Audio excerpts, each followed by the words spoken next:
अभी वो बच्चे जो कक्षा 12 में हमसे पढ़ के गए हैं, अभी उनको आगे जाके कंपटीशन की तैयारी करनी है, और उन्हीं के लिए मैं ये जो आज का हमारा सेशन चलेगा, आज के बाद में राजस्थान की जो हमारी बुक लगती है कक्षा 7, 8, 9 और 10 में, उन सब के बारे में मैं आपको बताऊंगा, सिर्फ वन लाइनर क्वेश्चन बनाकर। में जिस भी भर्ती की आप तैयारी कर रहे हैं, सभी में ये बहुत ही महत्वपूर्ण होने वाला है, क्योंकि राजस्थान की जो बुक है 7, 8, 9 और 10 में, उनमें से बहुत ही ज्यादा प्रश्न बच्चों से एग्जाम में पूछे जाते हैं। और ज्यादातर हमारी दिक्कत यही होती है कि हम मार्केट में उपलब्ध हर प्रकार की गाइड पढ़ लेते हैं, लेकिन हम सिर्फ इन जो हमारे सिलेबस में जो बुक लगती है उसके बारे में हम ध्यान नहीं देते हैं। आज मैं आपके लिए वन लाइनर प्रश्न लेके आया हूँ, ज्यादा टाइम नहीं लेंगे। कक्षा 7 से हम शुरू करेंगे। कक्षा 7 से प्रत्येक पार्ट से हम प्रश्न चुन के लेके आए हैं, और प्रत्येक पार्ट से जो भी प्रश्न बन रहे हैं, जो कंपटीशन के लायक होते हैं, वो प्रश्न मैं आपको बताऊंगा, साथ में उनके उत्तर भी बताऊंगा। आप लगातार अगर जुड़े रहेंगे, राजस्थान में सीईटी की तैयारी कर रहे हैं, सीईटी की, या फिर रीट की तैयारी कर रहे हैं, या फिर फर्स्ट ग्रेड की कर रहे हैं, या सेकंड ग्रेड की कर रहे हैं, तो आज की ये जो क्लास है वो आपके लिए बहुत ही ज्यादा महत्वपूर्ण होने वाली है। शुरुआत करेंगे कक्षा 7, हमारा राजस्थान कक्षा 7 से, और हम आज पढ़ेंगे इसका पाठ नंबर 1 और 2 के बारे में। तो चलो शुरू करते हैं आज की हमारी बुक कक्षा 7 की, हमारा राजस्थान पाठ नंबर 1, पहला पाठ यानी अध्याय 1 के बारे में इसमें हम अध्ययन करेंगे। आज का हमारा पहला प्रश्न रहेगा, राजस्थान के कुल कितने प्रतिशत भाग पर वन पाए जाते हैं। पहला ही प्रश्न है कि कितने प्रतिशत भाग पर वन पाए जाते हैं, तो वन पाए जाते हैं राजस्थान के 10% भाग पर। बहुत ही ज्यादा महत्वपूर्ण प्रश्न है, कितने प्रतिशत भाग पर वन पाए जाते हैं, 10% भाग पर वन पाए जाते हैं। दूसरा प्रश्न रहेगा, राजस्थान में सर्वाधिक वन और सबसे कम वन किन जिलों में पाया जाता है। अगर हम बात करें ना सर्वाधिक की, सर्वाधिक वन है वो उदयपुर में पाया जाता है, उदयपुर में। अगर हम कम की बात करें ना, तो सबसे कम वन है चूरू जिले में पाया जाता है। 3 प्रश्न है, बहुत ही ज्यादा महत्वपूर्ण है। राजस्थान में कितने प्रतिशत भाग पर वन पाए जाते हैं, तो 10% भाग पर, यानी इसके जो क्षेत्रफल है 3,42,239 वर्ग किलोमीटर, उसके 10% भाग पर वन पाए जाते हैं। और अगर हम बात करें राजस्थान में सर्वाधिक वन किस जिले में है, उदयपुर में। सबसे कम वन किस जिले में है, तो वो रहेंगे हमारे चूरू जिले में। तीसरा आज का हमारा प्रश्न रहेगा, राजस्थान में वनों को कितने भागों में विभाजित किया गया है। तो राजस्थान में वनों को 3 प्रकार बताए गए हैं। पहला प्रकार है आरक्षित वन, आरक्षित वन। दूसरा प्रकार रहेगा सुरक्षित या संरक्षित, सुरक्षित वन, सुरक्षित वन। तीसरा प्रकार रहेगा अवर्गीकृत वन। ये 3 प्रकार के वन है वो राजस्थान में पाए जाते हैं। यानी राजस्थान में कितने प्रकार के वन पाए जाते हैं, 3 प्रकार के। पहला है आरक्षित, दूसरा सुरक्षित, और तीसरा है अवर्गीकृत, यानी तीनों प्रकार। अब इन तीनों के बारे में देखेंगे। आरक्षित वन वे होते हैं जिस पर सरकार का नियंत्रण होता है, जिस पर सरकार का नियंत्रण होता है। यानी यहां पर हम लकड़ी नहीं काट सकते, पशुओं को भी नहीं चरा सकते, यानी पूर्णतः सरकार के नियंत्रण में होते हैं। यहाँ पर हम लकड़ी भी नहीं काट सकते और पशुओं को भी नहीं चरा सकते। यानी ऐसे कौन से वन है जिस पर पूर्णतः सरकार का प्रतिबंध होता है, तो वो होते हैं आरक्षित वन। दूसरा है सुरक्षित वन। सुरक्षित वे वन होते हैं जिन्हें हम सरकार से इजाजत लेकर पशुओं को चरा सकते हैं और लकड़ी भी काट सकते हैं, लेकिन इसके लिए हमें सरकार से इजाजत लेनी पड़ेगी। पहले है आरक्षित वन, जिस पर पूर्णतः सरकार का प्रतिबंध होता है, यहाँ पर लकड़ी नहीं काट सकते और पशुओं को भी नहीं चरा सकते। दूसरा है सुरक्षित वन, जहां पर अगर हमें पशुओं को चराना है, लकड़ी काटना है, तो सरकार से इजाजत लेनी पड़ेगी, तभी हम वहां पर पशुओं को चरा सकते हैं और लकड़ी को काट सकते हैं। तीसरे वे वन है जो यानी किसी भी इजाजत की इस पर जरूरत नहीं होती, हम इसमें लकड़ी भी काट सकते हैं और पशुओं को भी यहाँ पर चरा सकते हैं। किसी भी इस प्रकार की हमें सरकार से इजाजत लेने की जरूरत नहीं पड़ेगी। तो राजस्थान में 3 प्रकार के वन पाए जाते हैं, आरक्षित वन, सुरक्षित वन और अवर्गीकृत वन। आरक्षित वन है वो राजस्थान में आरक्षित वन, सुरक्षित वन और अवर्गीकृत वन। आरक्षित वन है, उन पर सरकार का नियंत्रण होता है, यानी वहां पर हम कुछ भी कार्य नहीं कर सकते, इजाजत लेकर भी लकड़ी को नहीं काट सकते, पशुओं को नहीं चरा सकते। दूसरा है सुरक्षित वन, जहां पर अगर हमें लकड़ी काटनी है, पशुओं को चराना है, तो सरकार की इजाजत लेनी होगी, सरकार की इजाजत से हम वहां पर पशुओं को चरा सकते हैं। तीसरा प्रकार रहेगा अवर्गीकृत वन, यहाँ पर लकड़ी काटने के लिए या पशुओं को चराने के लिए हमें इजाजत की जरूरत नहीं होती, यानी ये पूर्णतः यहाँ जो जनता होती है उसके लिए खुले होते हैं। यहाँ पर हम चाहें जो काम कर सकते हैं, लकड़ी भी काट सकते हैं और पशुओं को भी चरा सकते हैं। अगर हम बात करें ना, आरक्षित वन है वो 1/3 यानी 33%, 1/3 जमीन पर राजस्थान में कौन से वन पाए जाते हैं? आरक्षित वन। 33% भाग या यूं कहे 1/3 क्षेत्र पर कौन से वन पाए जाते हैं? आरक्षित वन। अगर सुरक्षित वन की बात करें ना, ये राजस्थान में 50% भाग से ज्यादा पर पाए जाते हैं। राजस्थान में 50% क्षेत्रफल है, उससे ज्यादा पर ये वन पाए जाते हैं। और अवर्गीकृत के बारे में हमारी किताब में दिया हुआ ही नहीं, तो दोनों याद रखने। पहला है आरक्षित वन जो 1/3 क्षेत्र पर राजस्थान में मिलते हैं, दूसरा है सुरक्षित वन जो 50% से ज्यादा हिस्से पर मिलते हैं। यहां तक हमने पढ़ा है कि राजस्थान में 10% भाग पर वन पाए जाते हैं। अगर राजस्थान में बात करें, सर्वाधिक वन उदयपुर में, सबसे कम है चूरू में। वन राजस्थान में 3 प्रकार के हैं, आरक्षित, सुरक्षित, अवर्गीकृत। आरक्षित जिस पर सरकार का नियंत्रण होता है, यहाँ पर लकड़ी नहीं काट सकते, पशुओं को नहीं चरा सकते। सुरक्षित वे वन होते हैं जिस पर सरकार का नियंत्रण तो होता है, लेकिन सरकार की इजाजत लेकर हम पशुओं को भी चरा सकते हैं और लकड़ी भी काट सकते हैं। तीसरा होता है अवर्गीकृत वन, यहाँ पर हम पशुओं को और लकड़ी काटने के लिए हमें कोई भी इजाजत लेने की जरूरत नहीं होती है। आरक्षित वन है वो 33% भाग पर पाए जाते हैं, जबकि सुरक्षित वन है वो 50% से ज्यादा क्षेत्र पर पाए जाते हैं। हमारा प्रश्न है, राजस्थान को 2 भागों में विभाजित करने वाली पर्वत श्रृंखला का नाम। तो अरावली है वो राजस्थान को 2 भागों में विभाजित करती है, ये राजस्थान है। और अरावली अरब सागर से शुरू होकर राजस्थान को 2 भागों में विभाजित करती है। तो राजस्थान को 2 भागों में विभाजित करने वाली पर्वत श्रृंखला का नाम क्या है? अरावली पर्वत श्रृंखला। अगला हमारा प्रश्न रहेगा, भौगोलिक दृष्टि से राजस्थान के वनों को कितने भागों में विभाजित किया गया है? तो भौगोलिक दृष्टि से राजस्थान के वनों को 3 भागों में विभाजित किया गया है। पहला रहेगा उष्णकटिबंधीय वन, उष्णकटिबंधीय वन। दूसरा है पतझड़ी वन, पतझड़ी वन।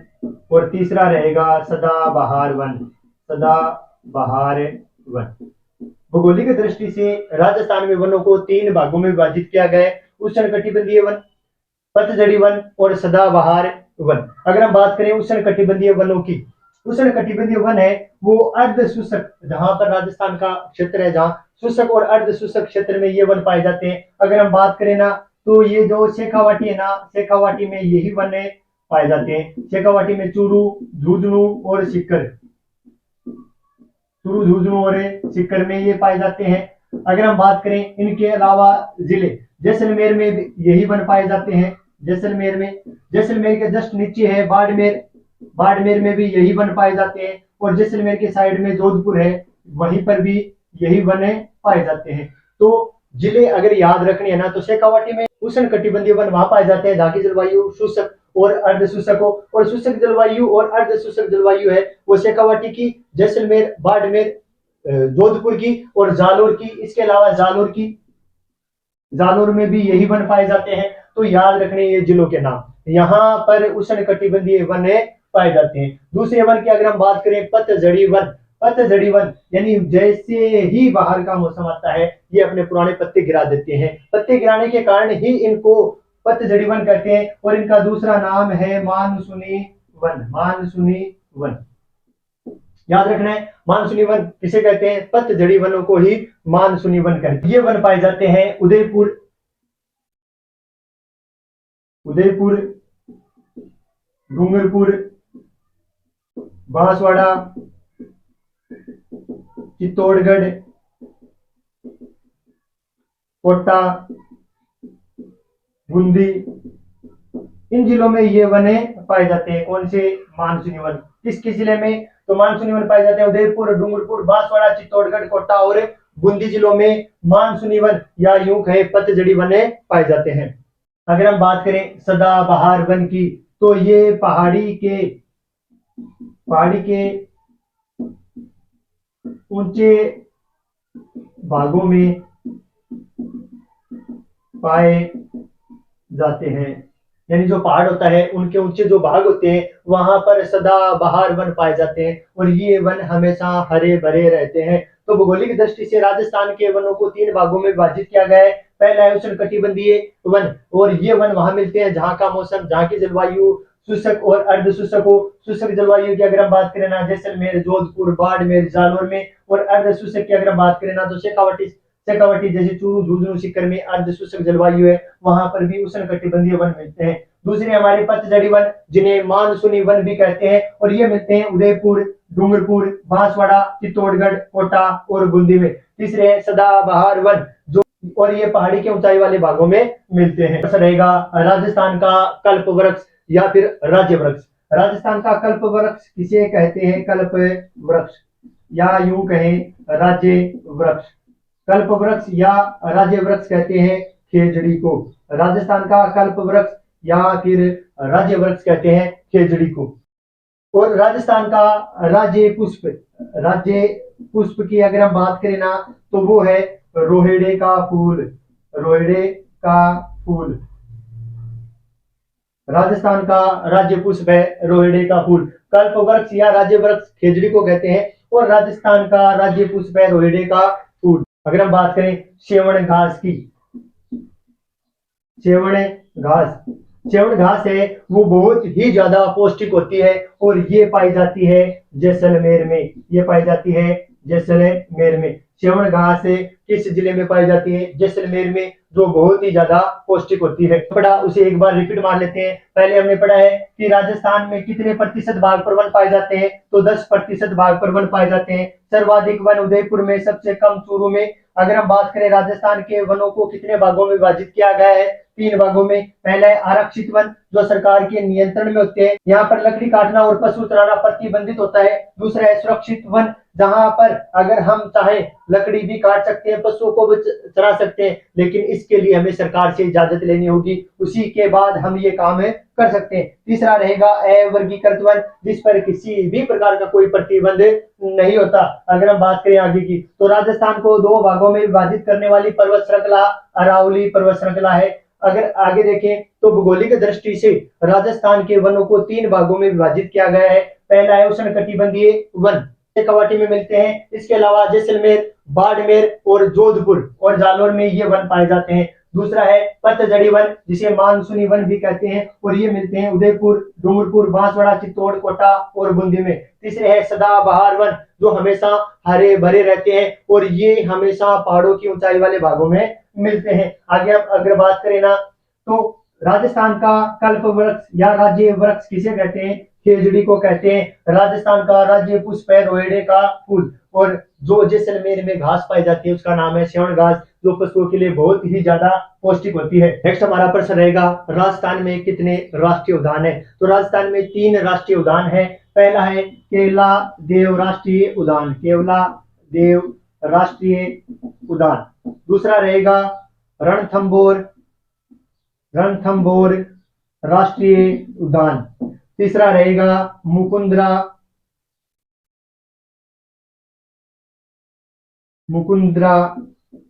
राष्ट्रीय उद्यान।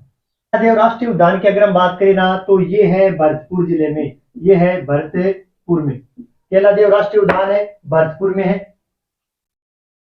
रणथंभौर की अगर हम बात करें ना, रणथंभौर राष्ट्रीय उद्यान है वो है सवाई माधोपुर में, सवाई माधोपुर में। मुकुंदरा की अगर हम बात करें ना तो ये है कोटा और चित्तौड़ में, कोटा और चित्तौड़गढ़ में। तीनों जिलों के नाम हमें याद रखने हैं। केलादेव राष्ट्रीय उद्यान भरतपुर में है, रणथंभौर राष्ट्रीय उद्यान सवाई माधोपुर में, मुकुंदरा हिल्स राष्ट्रीय उद्यान कोटा और चित्तौड़गढ़ में। राजस्थान में 3 ही राष्ट्रीय उद्यान है, तीनों के नाम हमें याद रखने। अब हम इनकी खासियत देखेंगे, यहाँ पर किस प्रकार के जानवर पाए जाते हैं, किसके लिए ये फेमस है, उनके बारे में बहुत ही ज्यादा एग्जाम में प्रश्न पूछे जाते हैं। पहले हम बात करेंगे केवलादेव राष्ट्रीय उद्यान भरतपुर वाले की। वहां पर कौन कौन से पक्षी पाए जाते हैं? यहाँ पर पाए जाते हैं Siberian crane, Siberian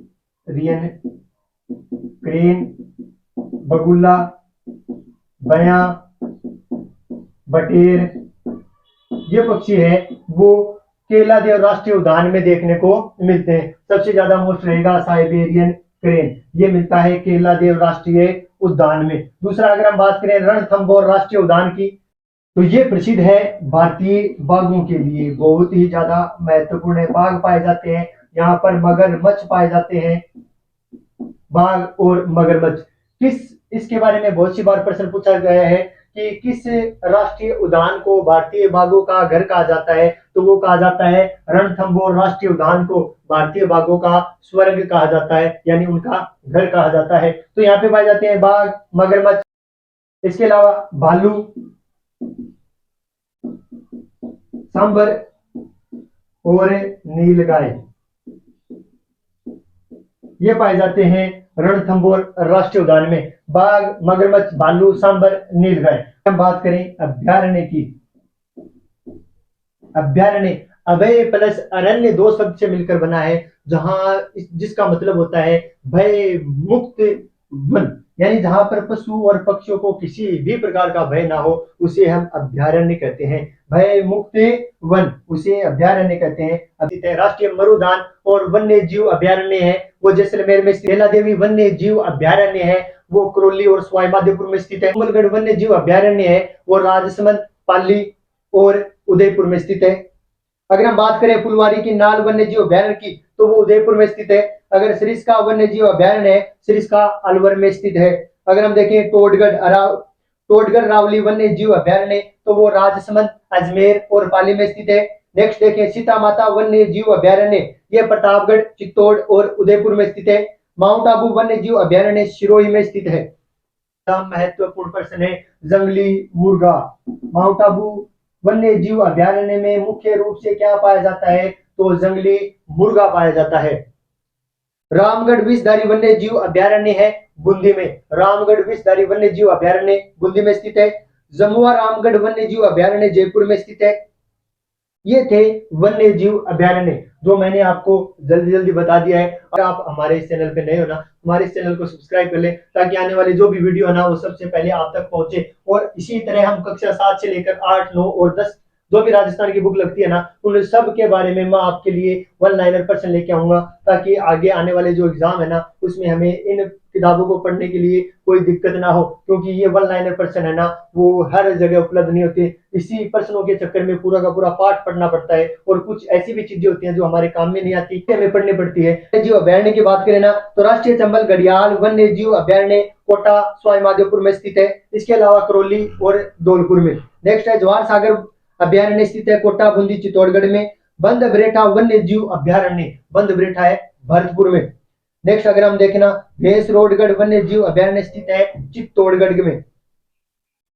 Sawai Mansingh वन्य जीव अभ्यारण्य, सवाई मानसिंह है सवाई माधोपुर में। नाम से जयपुर में मत चले जाना, सवाई मानसिंह वन्य जीव अभ्यारण्य है सवाई माधोपुर में, ठीक है, याद रखना है हमें।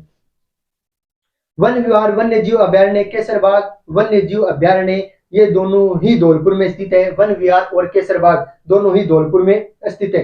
जयसमंद वन्य जीव अभ्यारण्य और सज्जनगढ़ वन्य जीव अभ्यारण्य है वो उदयपुर में स्थित है। जयसमंद वन्य जीव और सज्जनगढ़ दोनों ही उदयपुर में स्थित है। नाहरगढ़ वन्य जीव अभ्यारण्य जयपुर में है। शेरगढ़ है वन्य जीव अभ्यारण्य बारा में है। ताल छापर वन्य जीव अभ्यारण्य है वो चूरू में है, ताल छापर चूरू में है।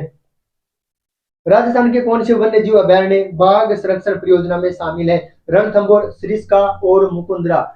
अगर राष्ट्रीय उद्यान की हम बात करें ना, इन तीनों में रणथंभौर, मुकुंदरा और इसके अलावा एक रहेगा सरिस्का, जिसमें यानी बाघ संरक्षण परियोजना संचालित की जा रही है। याद रखना है हमें। राजस्थान के वे कौन से वन्य जीव अभ्यारण्य है जहां बाघ संरक्षण परियोजना चलाई जा रही है? तो वो रहेंगे रणथंभौर, सरिस्का और मुकुंदरा। वन्य नीति कब लागू की गई थी? बहुत ही ज्यादा महत्वपूर्ण प्रश्न है।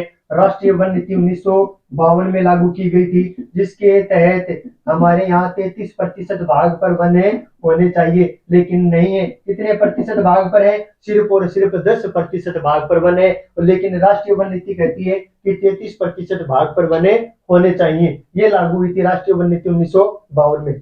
ये तो थी राष्ट्रीय वन नीति। राजस्थान राज्य की वन नीति वो लागू हुई थी, वन नीति 2010 में। 2010 में राजस्थान राज्य की वन नीति कब लागू हुई थी? 2010 में। उद्देश्य था 20% भाग को वनाच्छादित करने का लक्ष्य रखा गया था। राजस्थान वन नीति 2010 में कितने प्रतिशत भाग को वनाच्छादित करने का लक्ष्य रखा गया था? तो वो था 20% भाग को वनाच्छादित करने का। अगर हम बात करें काजरी और आपरी की, दोनों ही संस्थान काजरी और आपरी दोनों ही जोधपुर में स्थित है। किस जिले में स्थित है? जोधपुर में। दोनों के बारे में याद रखना है। काजरी और आपरी दोनों संस्थान कहाँ स्थित है? जोधपुर में। अगर हम लास्ट पर्सन की बात करें ना, तो लास्ट पर्सन इस पाठ का रहेगा विश्व में एकमात्र वृक्ष मेला लगता है खेजड़ली जोधपुर में। खेजड़ली है जोधपुर में। जो घटना हुई थी वो हुई थी 12 सितंबर 1730 को अमृता देवी बिश्नोई के नेतृत्व में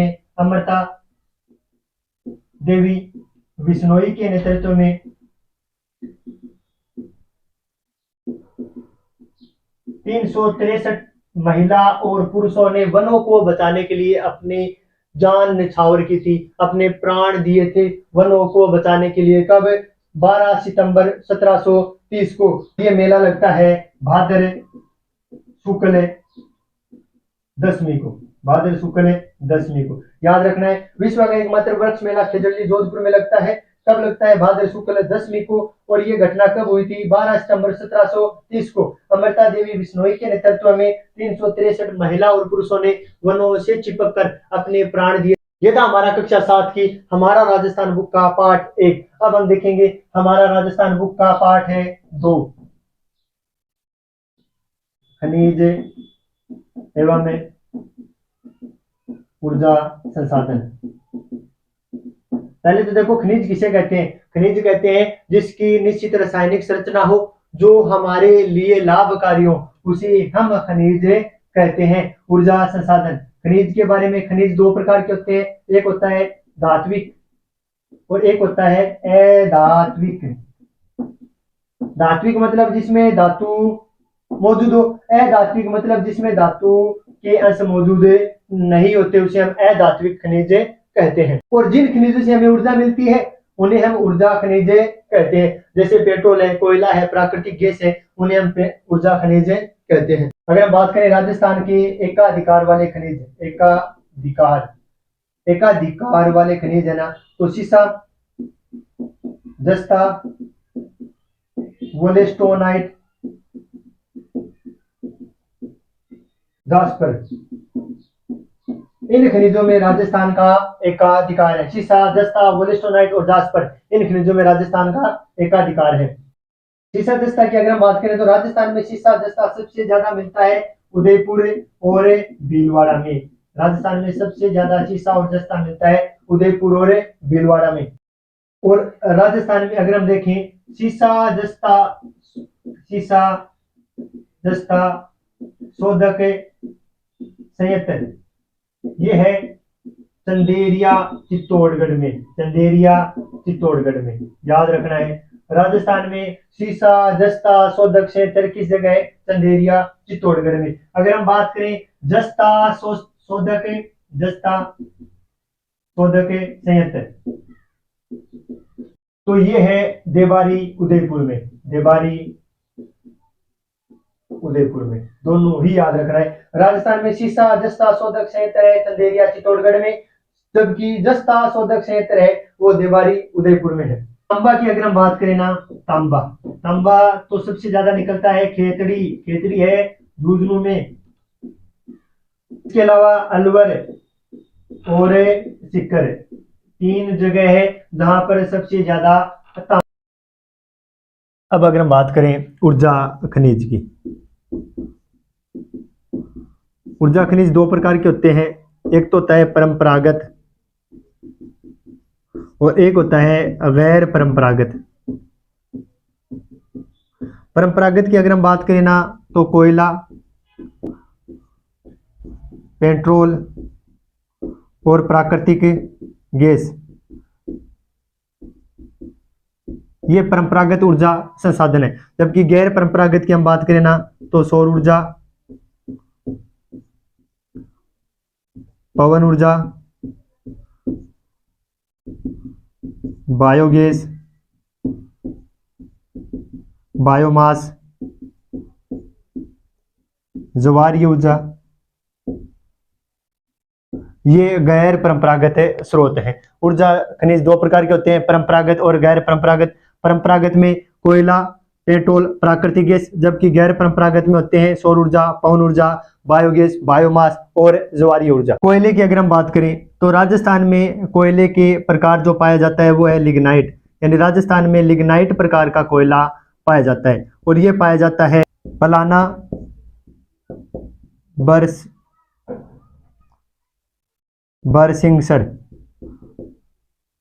बरसिंहसर दोनों स्थान हैं बीकानेर में। कपूरडी बाड़मेर में, मेड़ता रोड नागौर में, इन स्थानों पर लिग्नाइट प्रकार का कोयला पाया जाता है। यानी राजस्थान में लिग्नाइट प्रकार का कोयला पाया जाता है और राजस्थान में जहां जहां कोयला पाया जाता है वो स्थान है पलाना, बरसिंहसर दोनों बीकानेर में, कपूरडी बाड़मेर में और मेड़ता रोड नागौर में। ये स्थान है वो कोयला उत्पादन के लिए प्रसिद्ध है। अगर हम बात करें राजस्थान का प्रथम सुपर थर्मल स्टेशन, राजस्थान का प्रथम सुपर थर्मल स्टेशन है वो सूरतगढ़ गंगानगर में लगाया गया था। सूरतगढ़ गंगानगर में, याद रखना है। राजस्थान का प्रथम सुपर थर्मल स्टेशन कहाँ स्थापित किया गया था तो वो किया गया था सूरतगढ़ गंगानगर। अगर हम बात करें छबड़ा विद्युत संयंत्र किस जिले में है तो ये है बारां जिले में। और किस पे आधारित है, ये कोयले पर आधारित है। छबड़ा विद्युत संयंत्र किस जिले में, बारां जिले में, और किस पर आधारित है, कोयले पे आधारित है। अगर हम देखें राजस्थान में खनिज तेल के भंडार किस किस जिले में है, भंडार है जैसलमेर में, बाड़मेर, सांचौर, बीकानेर बेसिन,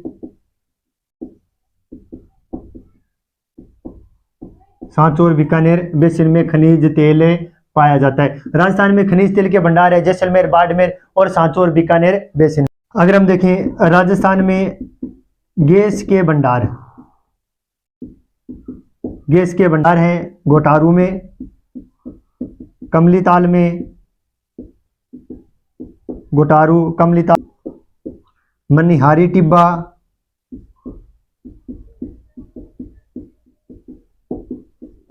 रामगढ़, राजेश्वरी,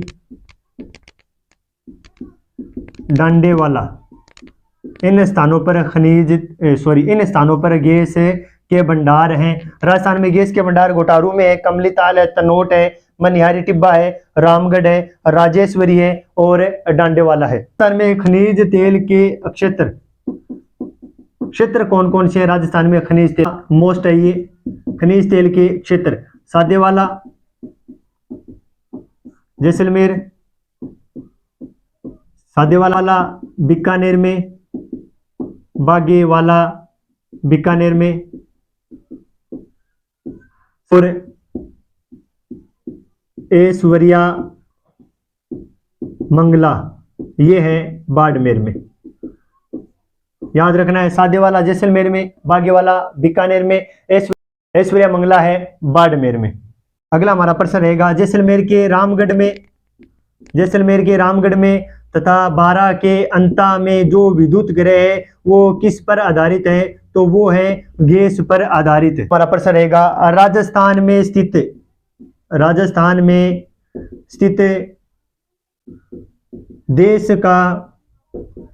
देश का दूसरा परमाणु विद्युत संयंत्र का नाम क्या है, तो उसका नाम है रावतबाटा विद्युत संयंत्र। राजस्थान में स्थित देश का दूसरा परमाणु विद्युत संयंत्र का नाम, राजस्थान में स्थित है वो देश का दूसरा परमाणु विद्युत संयंत्र है, उसका नाम है रावतबाटा विद्युत संयंत्र। देश का प्रथम परमाणु ऊर्जा विद्युत संयंत्र है वो है तारापुर महाराष्ट्र में। देश का प्रथम विद्युत ऊर्जा संयंत्र स्थित है तारापुर महाराष्ट्र में, और देश का दूसरा परमाणु विद्युत संयंत्र है रावतबाटा में स्थित है। अगर आप हमारे इस चैनल पे नए हैं तो आप हमारे इस चैनल को सब्सक्राइब कर लें ताकि आने वाली वीडियो है वो सबसे पहले आप तक पहुंचे। कल हम पार्ट 3, 4 और 5 के बारे में पढ़ेंगे। आज हमने कक्षा 7 हमारा राजस्थान के पार्ट 1 और 2 के बारे में अध्ययन किया है। कल हम पढ़ेंगे 3, 4 और 5 के बारे में। लगातार मैं आपके लिए क्लासें लेके आऊंगा। आज के लिए इतना ही, धन्यवाद।